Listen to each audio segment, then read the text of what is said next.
सुबह के 8:35 हुए हैं। जुमेरात है आज और 23 दिसंबर का दिन है।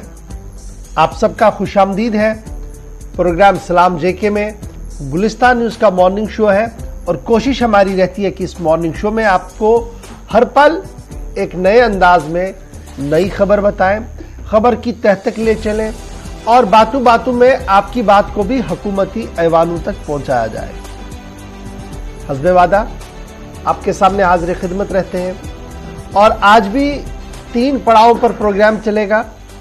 शुरुआत माजी की याद को ताज़ा करेंगे, खबर जम्मू कश्मीर से शुरुआत करेंगे, मुल्की सतह तक खबर आपको बताएंगे, बैनुल-अक़वामी सतह की खबर आपको बताएंगे और 9:40 पर आप और हम बात करेंगे।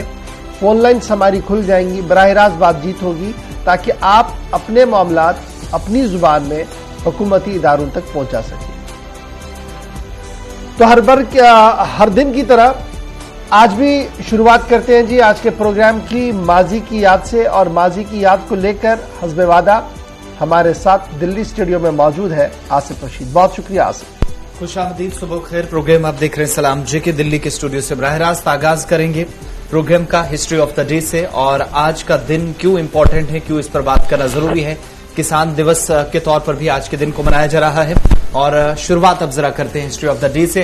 कुछ और वाकयात भी आपको बताते हैं जो आज के दिन हुए हैं। और आज 23 तारीख है दिसंबर की, और माजी में अगर जब और आपको पलट कर आप देखेंगे तो भारत समेत दुनिया के मुख्तलिफ ममालिक के अंदर आज के दिन को काफी अहम माना जा रहा है या अहमियत का हामिल भी है, चूंकि 1979 में आज ही के दिन रूसी अफवाज ने अफगानिस्तान के दारुल-हुकूमत काबुल पर कब्जा किया था।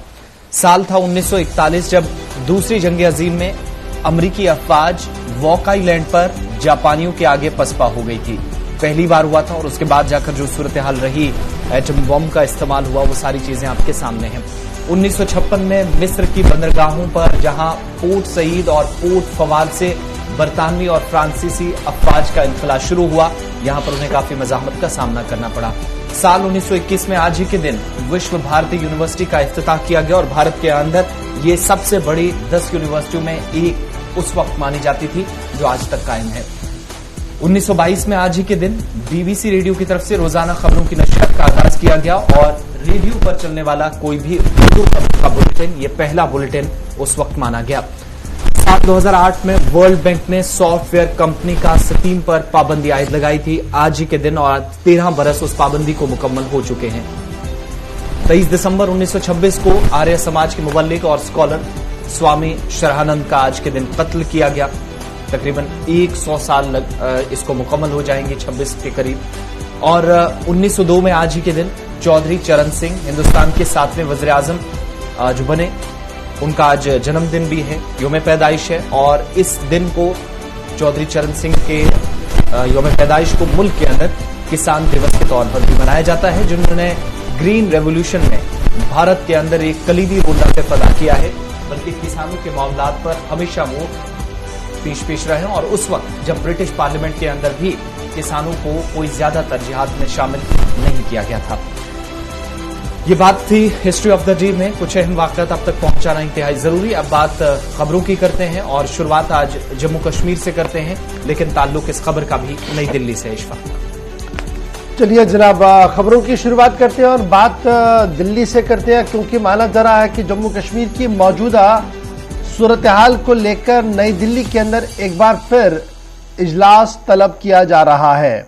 यानी मौजूदा सूरत हाल को देखने के लिए, परखने के लिए मरकजी वजारत दाखिला के अंदर जम्मू कश्मीर को लेकर कल इंतहाई अहम इजलास मुनक्किद होने जा रहा है।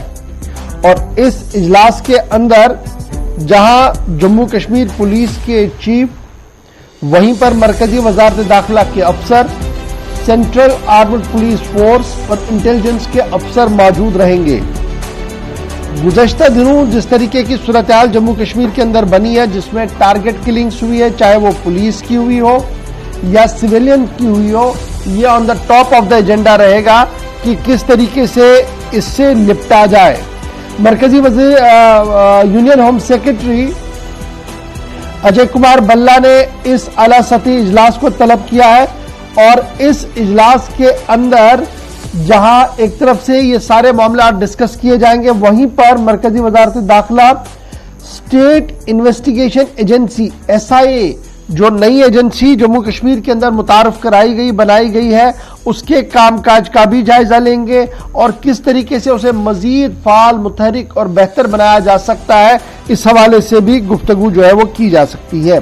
बावसूख ज़राया से मालूम हुआ है कि इसके साथ जो एजेंडे के अंदर रखा गया है वो पुलिस स्टेशन और पुलिस पोस्टों की जदीदकारी और मॉडर्नाइजेशन के सिलसिले में इकदाम जो किए जा रहे हैं, उस हवाले से भी गुफ्तगू होनी है। और ये भी साफ कर दिया गया है कि आने वाले दिनों में हिकमत अमली को तय करने के लिए क्या कुछ किया जाएगा, उस हवाले से जो है वो हतमी फैसला लिया जाएगा। तो ये अहम तरीन इजलास मुनक्किद होने जा रहा है, जिसकी सदारत अजय कुमार भल्ला करेंगे, यूनियन होम सेक्रेटरी होंगे, यूनियन होम सेक्रेटरी इसकी सदारत करेंगे और दिल्ली के अंदर इस इजलास को तलब किया गया। अब याद रखिएगा कि श्रीनगर के अंदर, जम्मू के अंदर क्या कुछ हुआ था। जम्मू के अंदर यूनिफाइड कमांड की मीटिंग हुई थी। यूनिफाइड कमांड की मीटिंग की सदारत लेफ्टिनेंट गवर्नर साहब ने की थी, जिसमें जम्मू कश्मीर गुफ्तगू की गई थी। LC, LOC, internal security, external dimensions पर डिस्कशन किया गया था।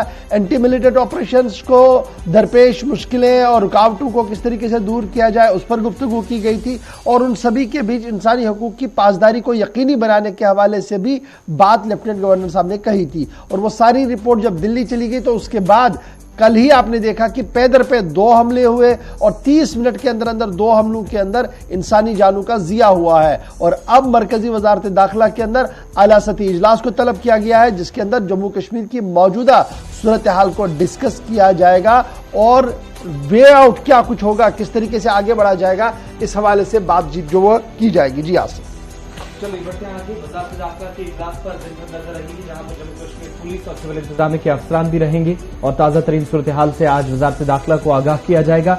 और जो कल सारी चीजें हुई हैं और टारगेट किलिंग पर काफी ज्यादा माना जा रहा है कि आज एजेंडे में ये शामिल है, इस पर भी बात होगी। बात अब जरा उस केस के हवाले से करते हैं जो साल 2018 के बाद काफी ज्यादा इस पर सियासत भी हुई और जम्मू कश्मीर के अंदर यहां तक कि जम्मू कश्मीर हाई कोर्ट से लेकर पंजाब हाई कोर्ट तक मामला पहुंचा। लेकिन अब बिलाखिर इस मामले में थोड़ी सी पेशरफ्त और हुई है।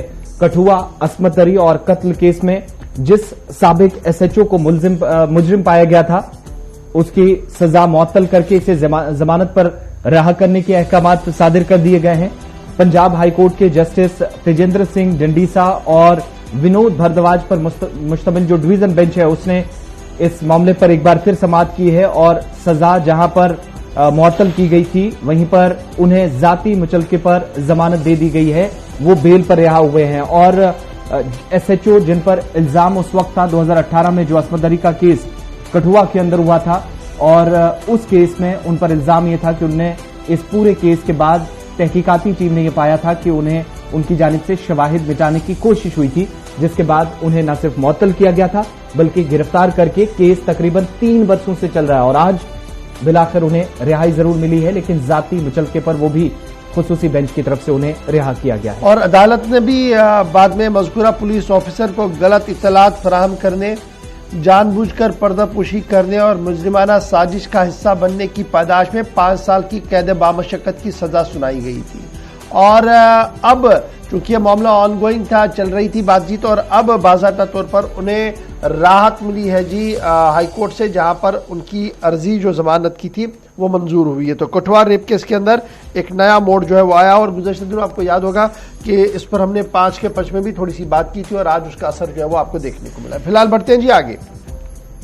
बात जरा सरकार के एक और फैसले की करते हैं और बात मुलाजमीन की करते हैं। और मुलाजमीन को लेकर आपको याद होगा कि हर साल प्रॉपर्टी स्टेटमेंट जो है वो दाखिल कराने होते हैं और पिछले कई सालों से लैतुलैल से मुलाजमीन ने काम लिया, और इस बार एक बार फिर हुक्मनामा जारी कर दिया गया है और सभी सरकारी मुलाजमीन से कहा गया है कि वो अपनी एनुअल प्रॉपर्टी रिटर्न्स जो है वो सरकारी पोर्टल पर डालें, और PRS पोर्टल जो सरकार की तरफ से बनाया गया है उसमें अपनी तमाम इंदराजात कराएं, ताकि जो section 2 Jammu Kashmir public man and public service declaration assets act provision act 1983 है, उसके तहत ये करना सब मुलाजमीन के लिए लाजमी करार दिया गया है। गेजेटेड नॉन गेजेटेड मुलाजमीन के लिए ये लाजमी करार दिया गया है।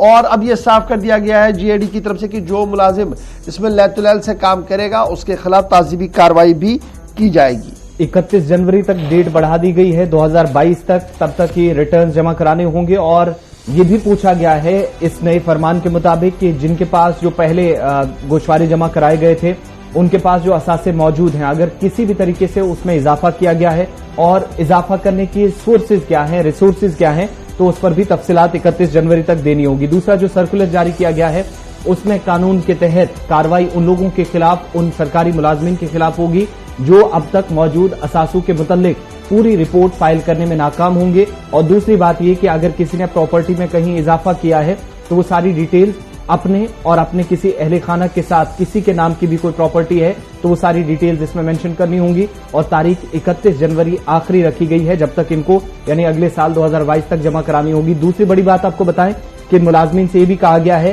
कि रिटर्न जमा कराते वक्त जो पिछली लवाजमात थी यानी जो इससे पहले आपने जमा कराया था उसकी भी एक कॉपी साथ रखेंगे, जिसका मतलब ये साफ हुआ कि अगर साल 2019-20 में आपने एक फाइल जमा कराई है, 2021-22 जमा कराते कराते यहां पर आपके पास प्रॉपर्टी में कितना इजाफा हुआ है या उसके जराए क्या हैं आपके पास, तो वो सारी डिटेल्स मेंशन करनी होगी। और ना करने की सूरत में इंतजामिया कार्रवाई पहले भी होता था जी, मुलाजमीन अपनी स्टेटमेंट जमा करते थे, बीच में थोड़ा सा लैतुलैल से काम लिया गया, लेकिन अब की बार सरकार थोड़ा सख्त है और उनका मानना कि जनाब स्टेटमेंट जो है वो आपने जमा कराने होंगे। अब जरा बात एक और सरकारी फैसले की भी करते हैं और बात मेडिसिटी की करते हैं। और पिछले कई हफ्तों से आप मेडिसिटी की बातें सुन रहे थे और कहा जा रहा था कि जनाब जम्मू में एक मेडिसिटी और कश्मीर एक मेडिसिटी बनने जा रही है। और अब बाज़ाब्ता तौर पर सरकार ने मेडिसिटी जम्मू और श्रीनगर के लिए जमीन की निशानदेही कर दी है। और रेवेन्यू डिपार्टमेंट के हवाले से जो खबर सामने आ रही है उसमें यह भी कहा गया है कि जमीन को ट्रांसफर भी कर दिया गया है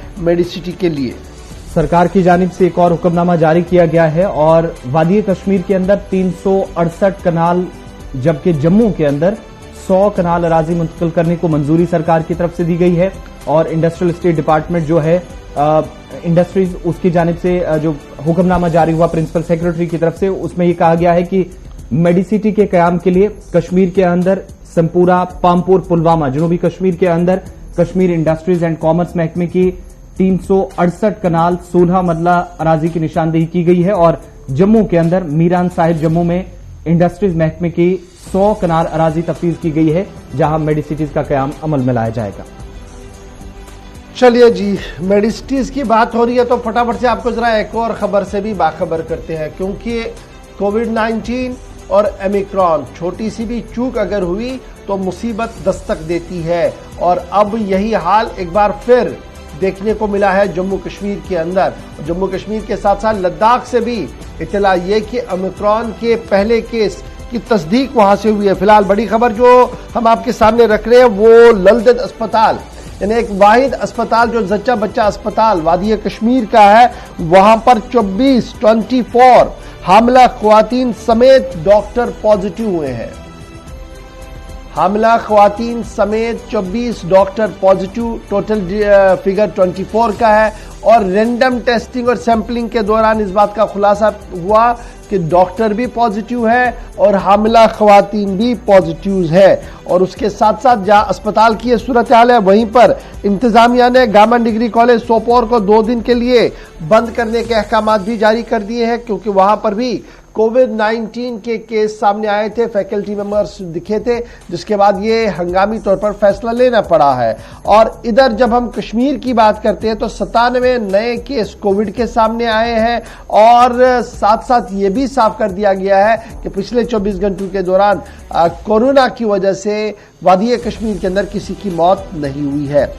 लेकिन जम्मू की सूरत हाल को जब आप देखते हैं तो ओमिक्रॉन ने वहां पर दस्तक दी थी। और अब बाज़ाब्ता तौर पर 15 साल बच्ची समेत 3 केसेस जो सामने आए थे वो स्टेबल बताए जा रहे हैं। लेकिन सूरत हाल ये है, जो एनालिसिस किया गया है वो बाहर गए ही नहीं थे। तो उनका कैसे हुआ? वो शादियों के अंदर गए थे, वो अपने आसपास जो सोशल गैदरिंग्स थी वहां पर जा रहे थे और वहां पर किसी को ओमिक्रॉन हुआ था, जिसकी वजह से इन तक वो पहुंचा। और at the end of the day इनकी सबकी जानें तो बची है, लेकिन जो फिजिकल डिस्टेंस का सवाल है उसकी दजिया एंटायर जम्मू कश्मीर में बिक रही है। फिर जो WHO और दीगर माहिरीन का मानना कि देखिए आप वैक्सीनेशन के प्रोग्रेस को आगे बढ़ाइए, लेकिन मास्क एक बुनियादी अमल है इसमें जिससे आप बच सकते हैं। तो मास्क का जनाजा श्रीनगर जम्मू दोनों प्रोविंसेस के अंदर उठ चुका है। जिस तरीके से शिद्दत के साथ हम दिल्ली और दीगर शहरों के अंदर मास्क पर देख रहे हैं, उतनी शिद्दत हमारी श्रीनगर और जम्मू के अंदर नहीं है। तो फिलहाल खबर यह है कि ओमिक्रॉन ने भी दस्तक दे दी है जम्मू कश्मीर के अंदर।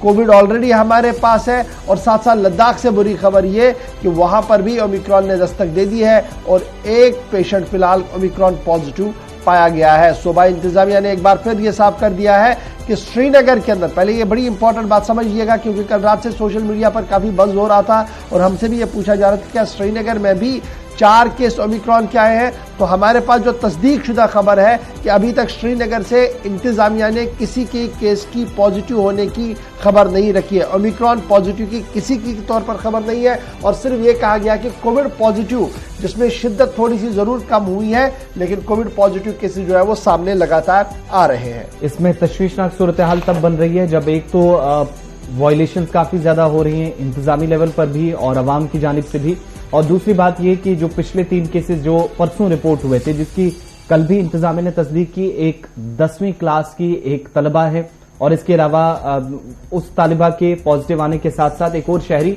जिसका कोई बैकग्राउंड या हिस्ट्री कोई इस तरह की नहीं है, जहां इंटरनेशनल फ्लाइट से अभी तक ट्रेवल करके बाकी मुल्क की रियासतों में लोग पहुंच रहे थे, वो पॉजिटिव पाए जा रहे थे। लेकिन वो सारी सूरत हाल जिस पर इस वक्त तहकीक की जा रही है। और दूसरी बात कि उन तमाम एरियाज के अंदर जम्मू में RT-PCR टेस्टिंग का सिलसिला तेज कर दिया गया है, चाहे वो गांधीनगर का एरिया हो जहां इंतजामिया की तरफ से कोविड कंटेनमेंट जोन उसे करार दिया गया, और दूसरी बात तालाब तिल्लो के एरिया को भी रिस्ट्रिक्शन लगाकर और यहां पर खुद सूबाई इंतजामिया रात के वक्त में भी निगरानी कर रही है ताकि मजीद इस वायरस के फैलाव से बचा जा सके। जो ऑलरेडी 3 केसेज आए हैं इनमें 2 की कोई हिस्ट्री नहीं है, जिसकी GMC प्रिंसिपल जम्मू की तरफ से कल प्रेस कॉन्फ्रेंस में ओमिक्रॉन की जब हम बात करते हैं तो कुल मिलाकर 213 केस ही अभी भारत के अंदर है, पूरे मुल्क के अंदर 213 केस है और जम्मू कश्मीर और लद्दाख समेत 15 रियासतें ऐसी हैं जहां पर इस केस की तस्दीक हुई है। तो 15 रियासतें और यूटीज बशमूल ऐसी है जहां पर ओमिक्रॉन के डॉट्स पड़े हैं, इसलिए एहतियात बहुत ज्यादा बरतने की जरूरत है। बढ़ते हैं जी आगे। बात जरा सरकार के एक और बड़े फैसले की करती है और फैसला इलीगल माइनिंग का है, यानी रेत, बाजरी और दीगर चीजें जो नदी नालों से हम निकालते थे, इसको लेकर सरकार ने अपने बुनियादी कानून में मजीद सख्ती की है और अमेंडमेंट्स लाई गई है। जो illegal transportation of minor minerals है उसको लेकर अमेंडमेंट्स लाई गई है और अब कलर कोडिंग चालान जो है वो मैंडेटरी कर दिया गया है। और ये स्टेप उस वक्त लिया गया है जब लगातार शिकायतें आ रही थी कि जनाब माफिया चला रहे हैं और आम लोग परेशान इसलिए था कि उन्हें मटेरियल मिल नहीं रहा था। सरकार का मानना था कि जनाब जो लोग चलाने की कोशिश कर रहे हैं वो रॉयल्टी पूरी नहीं दे रहे हैं। लेकिन अब सरकार ने अपने कानून के अंदर तरमीम की है और सेक्शन 23C के तहत जो मिनरल्स और माइंस डेवलपमेंट रेगुलेशन एक्ट 1957 है उस नोटिफिकेशन के अंदर तरमीम की लाई है और अब चालान जितने भी होंगे वो कलर कोडिंग QR कोड के होंगे और इसमें हर तरह के आदमी को एकोमोडेट करने की कोशिश की गई है। यानी क्रशर यूनिट्स के लिए एक अलहदा कलर कोटिंग येलो लाइन वाली होगी, इसके साथ साथ ब्लू कलर वाला जो होगा वो सेंट्रल और जम्मू कश्मीर एग्जीक्यूटिव एजेंसियां जिसमें national highway authority of India, national highway infrastructure development corporation limited, Pradhanmantri Gram Sadak Yojana, beacon ग्रेव, BRO, IRCON, airport authority of India और दीगर एजेंसियां हैं, उनके लिए कलर कोडिंग ब्लू होगी। और इसी तरीके से जो लेसनीज होंगे जी, डंपर्स होंगे, उनके लिए भी अलहदा तौर पर जो है वो कलर कोडिंग कर दी गई है और साफ कर दिया गया है कि अब जितनी इजाजत होगी उतनी ही रेत, बाजरी और दीगर चीजें नदी नालों से निकाली जाएगी। एक्सेस डंप आप नहीं कर सकते हैं और अगर किया तो कानून के हिसाब से अब कुर्कियां होंगी, ताले पड़ेंगे और फिर मामला जो है पेचीदा होगा। यानी जो लगातार शिकायतें थी कि जब से माइनिंग को कमर्शियलाइज करने की कोशिश की गई 100% और कहा गया कि देखिए अब बाहर से लोग आ रहे हैं, काम कर रहे हैं, और फिर वो हुआ नहीं, फिर पंचायतों तक ये मामला देने की कोशिश की गई, वहां पर भी कोई ज्यादा पेशरफ्त नहीं हुई। अब सरकार ने एक और फैसला लिया है कि जनाब जो भी काम कर रहे हैं उनके लिए चालान, QR, कलर कोडिंग वाले होंगे, और जिनके पास वो होंगे उन्हें कोई नहीं रोकेगा, और जिनके पास वो नहीं होंगे तो उनकी गाड़ियां भी सील होंगी। जिस जगह पर वो पकड़े जाएंगे उस जगह को भी, यानी उस एरिया में भी पाबंदियां जो है वो आयद लगाई जाएंगी। चलिए बढ़ते हैं आगे। बात अब सरकार के एक और फैसले की, और जहां कल शाम ही में हमने आपको बताया था कि कुछ एडवोकेट जनरल्स का इस्तीफा जो उन्होंने पेश किया था वो मंजूर किया गया, लेकिन उसके बाद सुबह होते होते पेशरफ्त ये हुई है कि अदलिया के निजाम के अंदर भी तब्दीली लाई गई है और हुकूमत की जानिब से नए लॉ ऑफिसर और स्टैंडिंग काउंसिलर्स को जगह दे दी गई है, नई जिम्मेदारी दी गई है, उनकी तकर्री अमल में लाई गई है। और इस सिलसिले में जहां पर कल श्रीनगर से 5 और श्रीनगर से 3 और जम्मू में जम्मू कश्मीर लद्दाख हाई कोर्ट के विंग से 7 कुल मिलाकर 8 लॉ अफसरान के इस्तीफे मंजूर किए गए थे। उसके बाद नए अफसरान के नाम भी शामिल आ गए हैं जिनको अब यूनियन टेरिटरी के अंदर हाई कोर्ट में जिम्मेदारी दी गई है। और जो नए लॉ अफसर से अपॉइंट किए गए, स्टैंडिंग काउंसिल से अपॉइंट किए गए, उनमें एडिशनल एडवोकेट जनरल को भी अपॉइंट किया गया, और इनमें सीनियर एडवोकेट रंजीत सिंह जम्वाल उन्हें अपॉइंट किया गया है जी एडिशनल एडवोकेट जनरल, और पी सेठी, हुनर गुप्ता, दिवाकर शर्मा, ये 3 लगाए गए हैं जी deputy advocate general. Sumeet Bhatia और एहसान, इन्हें गवर्नमेंट एडवोकेट लगाया गया जी जम्मू विंग हाईकोर्ट के अंदर। और उसके साथ साथ मोहम्मद यूसुफ भट्ट को अपॉइंट किया गया senior additional advocate general. Satinder Singh Khalsa additional advocate general, Avtar Singh Sodhi deputy advocate general, Muzaffar Ahmad Kirmani, Ilyas Nazir और रेखा वांगलू, इंशा हारून, ये गवर्नमेंट एडवोकेट के तौर पर श्रीनगर विंग के अंदर जो है वो जम्मू कश्मीर लद्दाख हाई कोर्ट के अंदर काम करेंगे। इसके साथ साथ जो रिजिग्नेशंस आई थी, जैसे आसिफ ने रात को ही आपको ये खबर ब्रेक कर दी थी, senior advocate general HA Siddiqui, additional advocate general FA Natnu, Aseem Sahni, deputy advocate general Ejaz Lone और गवर्नमेंट एडवोकेट जमरूद सिंह, इन सब के इस्तीफे जो है वो ऑलरेडी वो मंजूर किए गए थे। उसके बाद ही law and parliamentary affairs department की तरफ से नई नोटिफिकेशन जारी कर दी गई है, जिसमें सीनियर एडवोकेट्स साथ साथ एडिशनल एडवोकेट्स की तैनाती और तकर्री के हवाले से ऑर्डर्स जारी कर दिए गए हैं। चलिए 7 अफसरान के नाम आपके सामने रखे थे और नई जिम्मेदारियां अब दी गई हैं। अब बात जरा वादी कश्मीर की और जम्मू कश्मीर की बिलखुसूस मईशत की भी करते हैं, क्योंकि वबाई सूरत हाल के बाद मुआशी बदहाली से बाहर निकलने की कोशिश जम्मू कश्मीर के अंदर निजाम में कितना तब्दीली लाने में कामयाब हुई है, इस पर जरा बात करते हैं। चूंकि कुछ आदाद शुमार जो जम्मू कश्मीर के हवाले से सामने आए हैं और मुल्की सतह पर इस इक्तिसादी बहरान से बाहर निकलने के लिए जो कोशिशें थी, उनमें जम्मू कश्मीर यूनियन टेरिटरी भी, जहां पर कामकाज बुरी तरह पिछले 2-3 सालों में मुतासर हुआ था, लेकिन अब आहिस्ता आहिस्ता करके सरकार मानती है कि GST की बेहतर कलेक्शन के साथ अब बेहतरी की भी उम्मीद की जा रही है और मुस्बत नताइज उनकी कोशिशों के सामने आने लगे हैं। और गुज़श्ता बरस जो कुल GST कलेक्शन सरकार की तरफ से सरकारी आदाद शुमार के मुताबिक जो वसूल किया गया था, उससे 6 गुना ज्यादा इस बार जो GST कलेक्शन है वो यूनियन टेरिटरी के अंदर हुई है।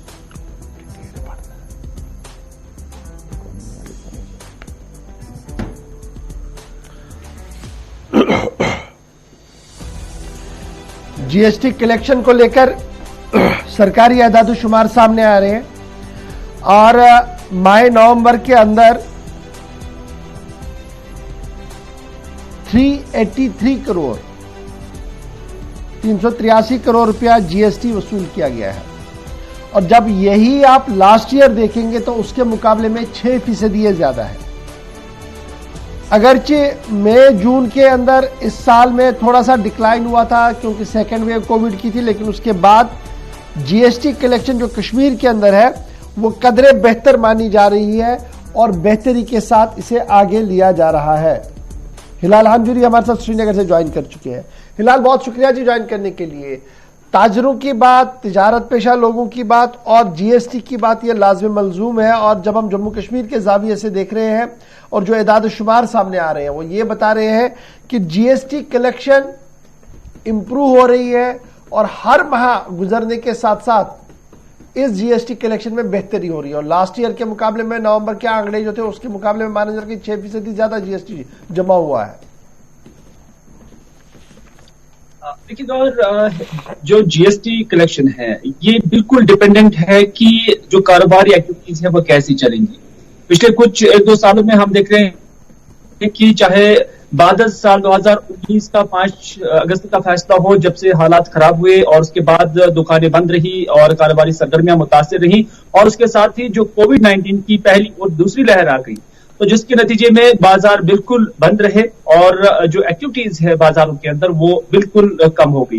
नतीजा ये है कि जो खरीदो फरोख्त का माहौल था, जो सिस्टम था, वो कम हो गया। और जब खरीदो फरोख्त कम हो जाएगी तो ऑनेस्टली इसका जो असर है वो फिर जीएसटी को लेकर भी पड़ता है, क्योंकि दूसरी लहर से, कोरोना की दूसरी लहर से जब हम जून और जुलाई के महीने तक चल रहे थे, तो उसके बाद जब धीरे धीरे बाजार खुलने लगे और यही नतीजा है कि अब सितंबर, अक्टूबर या नवंबर का जो महीना है इसमें जो टैक्स कलेक्शन है या जीएसटी कलेक्शन है इसमें इजाफा हो गया है, क्योंकि जितना काम बढ़ेगा उतना ही जीएसटी बढ़ेगा। नंबर 1। नंबर 2, जम्मू कश्मीर जो यूटी है इसका जो एक टोपोग्राफी है वो ये है कि हम एक टेल एंड पे स्टेट है और हम ज्यादातर जो रॉ मटेरियल्स है या फिनिश प्रोडक्ट है, क्योंकि यहां पर ज्यादा इंडस्ट्रीज भी नहीं है, इस वजह से जो फिनिश प्रोडक्ट है वो दूसरे रियासतों से हम बरामद करते हैं। और जो टेल एंड पे स्टेट होने की वजह से ज्यादा जो रॉ मटेरियल है हम दूसरी रियासतों से लाते हैं। तो इसका ये वजह है कि जो ईवे बिल्स जनरेट हो जाती है, क्योंकि हम दिल्ली से, महाराष्ट्र से, दूसरी रियासतों से बगैर जीएसटी के माल नहीं ला सकते हैं। और जब हम बगैर जीएसटी माल नहीं ला सकते हैं, चोरी छुपे माल नहीं ला सकते हैं, क्योंकि बाकी स्टेट्स के मुकाबले में जो ईमानदारी से जम्मू कश्मीर के अंदर माल आता है इसमें कोई शक नहीं है। और जब हम जीएसटी पे माल लाते हैं, हम सेल जीएसटी पे करते हैं, तो उसके बाद हमें इसको भेजना भी, जब हम परचेज जीएसटी पे करते हैं तो उसके बाद हमें दिखाना है बाज़ाब्ता तौर पर जीएसटी में कि हाँ हमने माल लाया है, जो माल लाया था वो कितने में लाया था और कितने में खरीदा है, और उसमें भी 10% से कम मुनाफा नहीं दिखाया जा सकता है। तो यही वजह है कि जम्मू कश्मीर के अंदर, पूरे मुल्क के अंदर अगर आप देखेंगे, रेवेन्यू कलेक्शन में जीएसटी तकरीबन 5 से 6% कलेक्शन में हम पहले और दूसरे नंबर पर होना, इसका मतलब ये समझें कि कामकाज बेहतर होना और रेवेन्यू कलेक्शन ज्यादा हुआ है या होगा?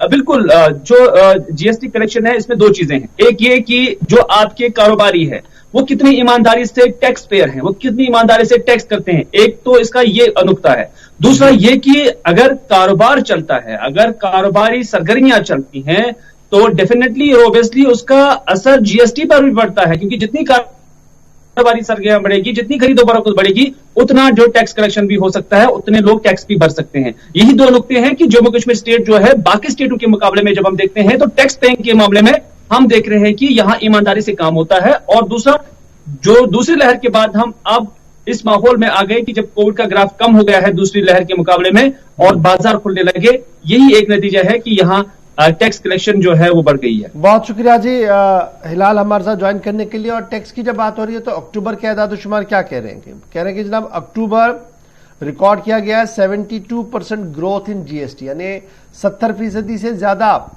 ग्रोथ हुई है जी जीएसटी में as compare to last year. यानी जब आप अक्टूबर लास्ट ईयर देखते हैं और अक्टूबर का रवा साल देखते हैं तो आपको 70% का इजाफा दिखता है। और वो क्या है, 668 करोड़ रुपया जी टैक्स कलेक्शन हुआ अक्टूबर के अंदर। और इसको जब आप सितंबर के साथ कल्प करेंगे, आप लास्ट ईयर अक्टूबर के साथ कल्प करेंगे, तो आपको ये दिखेगा कि 70% से भी ज्यादा इस बार टैक्स कलेक्शन जो है वो हुई है। तो इससे यह साफ लग रहा है कि ताजर ईमानदारी के साथ काम करने की तकदो में है। और जब ये शफाफ निजाम एक मुतारुफ कराया गया है तो उस पर सबका भरोसा भी जो है वो कहीं ना कहीं बढ़ रहा है। तो जनाब बढ़ते हैं जी आगे। और बात जब श्रीनगर की चल रही है तो श्रीनगर के अंदर माना जा रहा कि इस साल के आखिर पर एक और तारीख रकम होने जा रही है। 90 की दहाइयों में एक इबादतगाह बंद हो गई थी और अब उस इबादतगाह को बाज़ाब्ता तौर पर खोलने का प्रोग्राम हो गया है। और महकमा सयाहत, स्मार्ट सिटी और दीगर जिम्मेदारों की लगातार अनथक मेहनत के बाद अब श्रीनगर का वो तारीखी चर्च खोलने के लिए तैयार है। और माना जा रहा है कि इस साल न्यू ईयर 25 दिसंबर को क्रिसमस के मौके पर यहां पर खुसूसी तौर पर इस इबादतगाह को खोला जाएगा। अब इस इबादतगाह की अहमियत क्या कुछ है इसको जरा समझिएगा। ये चूंकि चेस्ट डिजीज अस्पताल जो हमारा है, सीडी अस्पताल, ये वहां अंदर था और सन 1990 के बाद शायद ही कभी वहां पर बेल बजा हो, यानी जो रिवायती घंटी बजती है अतवार की वो बजी हो, या कोई प्रेयर, मॉर्निंग प्रेयर वहां पर हुई हो। 90 के बाद ये पूरा मामला इसी तरीके से था। लेकिन जो कम कलील आबादी वहां क्रिश्चियनों की है श्रीनगर की, वो कहां पर जाती थी फिर? तो क्या सिर्फ एक ही कलीसा हमारे पास था, गिरजा था? नहीं जी, श्रीनगर शहर के अंदर 2 बड़े गिरजाघर है।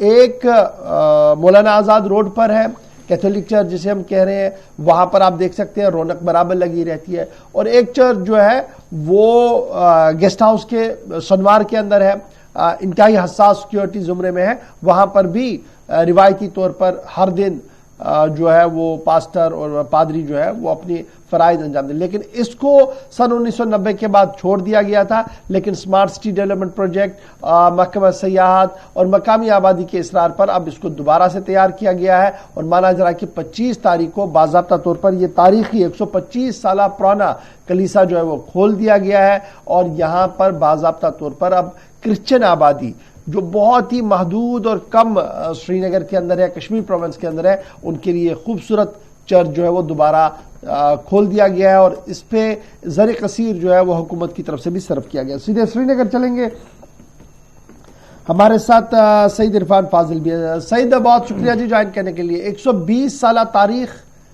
इस चर्च की है, क्योंकि इस चर्च के साथ साथ अस्पताल का कयाम और अस्पताल का बनना और अंग्रेजों के दौर का ये सारी चीजें वहां पर होना एक तवारीखी पस मंजर है इसका। और सन 90 के बाद एक बार फिर चर्च क्या मुकम्मल तौर पर तैयार हो गया, क्योंकि यहां से जब हम देखते हैं तो 25 तारीख पास में, आज 23 है, तो कल 24 और परसों का दिन है। तो क्या मैं ये मानूं कि 100% टेक ओवर हो गया है और मुकम्मल तौर पर तैयारियां हो गई हैं वहां पर?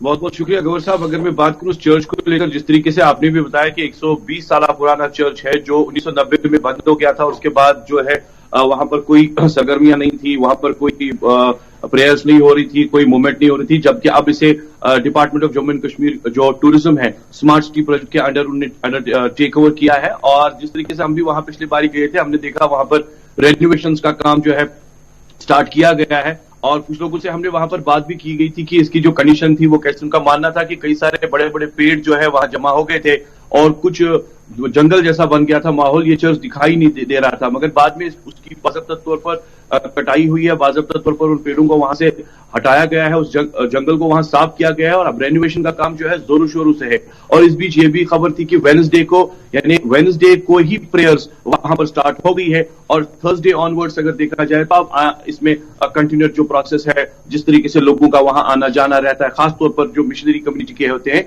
वो वहां पर जाएंगे। और इस बीच ये भी गवर्नर साहब है कि जब क्रिसमस की है धूम, क्योंकि 25 को सेंटा क्लॉज की आमद होती है, और तो जाहिर सी बात है वादी कश्मीर में जो शहर श्रीनगर में 2 चर्च है, एक तो चर्च लेन में है, दूसरा अब लाल चौक में है। इस कैथोलिक चर्च में वहां पर लोग जाते हैं, इबादत करते हैं। मगर इस बीच ये भी अब खबर है कि 25 तारीख को इस चर्च में भी इबादत होगी और इस चर्च में भी क्रिसमस की सेलिब्रेशंस होगी। और इस लोकेलिटी में हमने देखा ये भी कुछ लोग जो वहां पर काफी पुराने थे, उनका मानना था कि जब वो छोटे थे तो अक्सर बेशतर वहां पर सुबह सुबह जो है बेल की जो जो मूवमेंट रहती थी वो वहां पर रहती थी, जो काफी टाइम तक हमें भी एक्साइटमेंट दिखाई देती थी कि आखिरकार ये क्या है। तो उसके बाद वो चीजें बंद हो गई। मगर अभी भी इस लोकेलिटी में कुछ क्रिश्चियनिटी के लोग रहते हैं जिनके चेहरे पर काफी एक्साइटमेंट है, मुस्कुराहट है। उनका मानना है कि अब सरकार ने जिस तरीके से इसको इनिशिएट किया है, इसमें 2 तरीके का फायदा होगा। एक तो रिलीजियस टूरिज्म होगा और दूसरी बात रिलीजियस एक्टिविटीज होंगी, क्योंकि वादी कश्मीर में जो इस वक्त गैर रियासती सयाह जो हैं, अगर उनको भी अब पता चलेगा, क्योंकि कोशिश रहेगी कि डिपार्टमेंट ऑफ टूरिज्म की इन जगहों को लेकर भी उन्हें लिया जाए ताकि रिलीजियस टूरिज्म को भी बढ़ावा मिले। तो अब वो टूरिस्ट जो है वो इस चर्च की ओर भी आएंगे, तो उनको भी पता चलेगा कि कश्मीर में जो है ओवरऑल अगर हम देखेंगे मस्जिद, मंदिर, गुरुद्वारे या फिर चर्च, ये सारी चीजें हैं जिसकी मिसालें अच्छा, अब जब चर्च खुला है तो क्या क्रिसमस के हवाले से तैयारियां भी कैसी है? चूंकि हम दिल्ली से बाकी हिस्सों तक देख रहे हैं तो कोविड या ओमिक्रॉन के खतरे के पेश नजर पाबंदियां लगा दी गई हैं। श्रीनगर के अंदर इन अहम मजहबी मकामात पर ये जो नया चर्च भी खुला है, यहां पर भी इजाजत मिलेगी और कोई तैयारी की गई है? बिल्कुल आसिफ, अगर मैं बात करूं जिस तरीके से कल एक अफवाहबाजी चली थी कि ओमिक्रॉन के तीन जो केसेस है वो शहरी श्रीनगर में निकले हैं, मगर बाद में उसको डॉक्टर नवीद नसीर शाह ने क्लियर कर दिया था कि ये कुछ नहीं है, ये अफवाह है, इस र्यूमर्स पर आप ध्यान नहीं दीजिए। अब इबादत गाहों की अगर मैं बात करूं तो इसमें भी बाज़ाब्ता तौर पर प्रोटोकॉल या जो एसओपीज के हवाले से जो गाइडलाइन प्रोवाइड की गई है उन पर भी मुकम्मल तौर पर फॉलो होगा। एंट्री पॉइंट से लेकर एग्जिट पॉइंट तक जो है मास्क जरूरी पहनने हैं, सैनिटाइजर्स और खास तौर पर जो सोशल डिस्टेंसिंग का उसका भी खास ख्याल रखना है, क्योंकि हमने वहां पर देखा था लास्ट टाइम कि वहां पर डिस्कस ये जरूर हो रहा था कि अगर वहां पर बेंचेस लगाए जाएंगे या प्लेसमेंट्स वहां की जाएगी तो वहां पर भी सोशल डिस्टेंसिंग में को ही खास ख्याल रखा जाएगा, जिसके हवाले से जो इस वक्त इस सिचुएशन पर काफी ज्यादा इंपॉर्टेंट है। बहुत बहुत शुक्रिया तफसीलात फराहम करने के लिए। तो तैयारियां अब क्रिसमस की हो रही हैं और उससे पहले ये अहम मजहबी मकाम श्रीनगर के अंदर वो खुल गया है और तैयारियां मुकम्मल की जा रही हैं।